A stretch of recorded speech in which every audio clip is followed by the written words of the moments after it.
Welcome to Sravani's media. Andhra Pradesh రాజధాని అమరావతికి మణిహారంగా అభివర్ణించే inner ring road IRR project వ్యవహారం ప్రస్తుతం ఒక అడుగు ముందుకు 4 అడుగులు వెనక్కి అన్నట్టుగా సాగుతోంది. రాజధాని మాస్టర్ ప్లాన్ లో కీలకమైన ఈ రింగ్ రోడ్డు నిర్మించకపోతే లోపల నిర్మించే 7 ప్రధాన అంతర్గత రహదారులకు అర్థమే ఉండదు.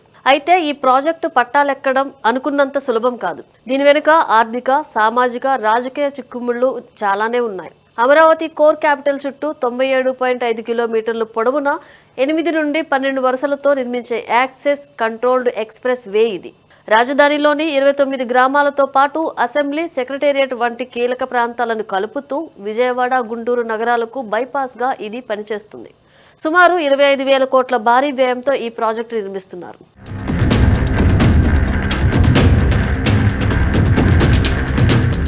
అమరావతిలో ఇన్నర్ రింగ్ రోడ్ 2 దశల్లో నిర్మించాలన్నది ప్లాన్. మొదటి దశలో 67.57 కిలోమీటర్లు.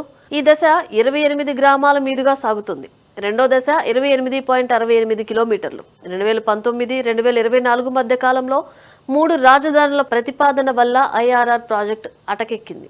రాజధాని ఉనికి ప్రశ్నార్థకమైన వేళ వేల కోట్ల వ్యయంతో కూడిన రింగ్ రోడ్డు అవసరం లేదని గత వైసీపీ ప్రభుత్వం భావించింది.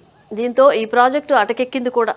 ఆ తర్వాత అలైన్మెంట్ వివాదం మొదలైంది. కోర్టులో కేసులు దాఖలయ్యాయి. అలైన్మెంట్ మార్పులపై ఏసీబీ, సిఐడి కేసులు నమోదు కావడంతో ఫైళ్లు కోర్టుల చుట్టూ తిరిగాయి. ఇటీవల హైకోర్టు ఈ కేసులను కొట్టివేయడంతో న్యాయపరమైన అడ్డంకులు తొలగినా సమయం మాత్రం వృధా అయింది. పార్లమెంటు ఉభయ సభల సాక్షిగా అమరావతిపై జరిగిన చర్చలు, కేంద్ర గెజిట్ నోటిఫికేషన్ ద్వారా అమరావతికి ఇప్పుడు తిరుగులేని చట్టబద్ధత వచ్చింది. రాష్ట్రపతి ఆమోద ముద్రతో ఆంధ్రప్రదేశ్ శాశ్వత రాజధానిగా అమరావతి ఖరారు అయింది. ఐఆర్ఆర్ ప్రాజెక్టుకు ప్రధాన అడ్డంకి భూసేకరణ. ఈ రోడ్డు కోసం సుమారు 17,000 ఎకరాల భూమి అవసరమని అంచనా. మొదటి విడత ల్యాండ్ పూలింగ్ లో భూములిచ్చిన రైతుల సమస్యలే ఇంకా పూర్తిగా తీరలేదు. ఈ నేపథ్యంలో రెండో విడత కింద మళ్లీ భూములు ఇవ్వడానికి రైతులు సుముఖంగా లేరు.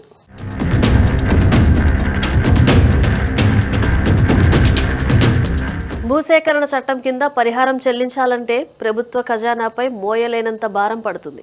అందుకే ప్రభుత్వం మళ్లీ ల్యాండ్ పూలింగ్ లేదా ప్లాట్ల అభివృద్ధి మంత్రాన్ని జపిస్తోంది. కానీ ప్రభుత్వంపై ఉన్న విశ్వాసరాహిత్యం భూసేకరణకు పెద్ద ఆటంకంగా మారింది. రెండో విడత సేకరించే భూమితో ఇన్నర్ రింగ్ రోడ్డు, రెండో విడత భూమి ఇచ్చే రైతులకు ప్లాట్లు, మిగిలిన భూమితో అంతర్జాతీయ స్థాయి విమానాశ్రయం నిర్మించాలన్నది కూటమి సర్కార్ ఆలోచన.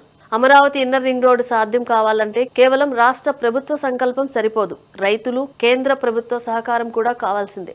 బలవంతపు భూసేకరణ కాకుండా రైతులకు నమ్మకం కలిగించి వారిని భాగస్వాములను చేస్తేనే పనులు వేగవంతం అవుతాయి. అత్యాధునిక డ్రోన్ సర్వేలు, రీడిజైనింగ్ పనులు జరుగుతున్నప్పటికీ క్షేత్రస్థాయిలో భూమి సేకరించి నిధులు సమకూర్చుకుని వచ్చే 3-4 ఏళ్లలో దీనిని పూర్తి చేయడం ప్రభుత్వానికి ఒక అగ్ని పరీక్ష. ఇది కేవలం రోడ్డు మాత్రమే కాదు, ఆంధ్రప్రదేశ్ భవిష్యత్తుకు ఒక పరీక్షా కేంద్రం. రీడిజైనింగ్ పేరుతో కాలయాపన చేయకుండా ఒక నిర్దిష్టమైన గడువు పెట్టుకుని పనులు మొదలు పెడితేనే ఇది మ్యాప్ నుంచి నేల మీదకు దిగి వస్తుంది.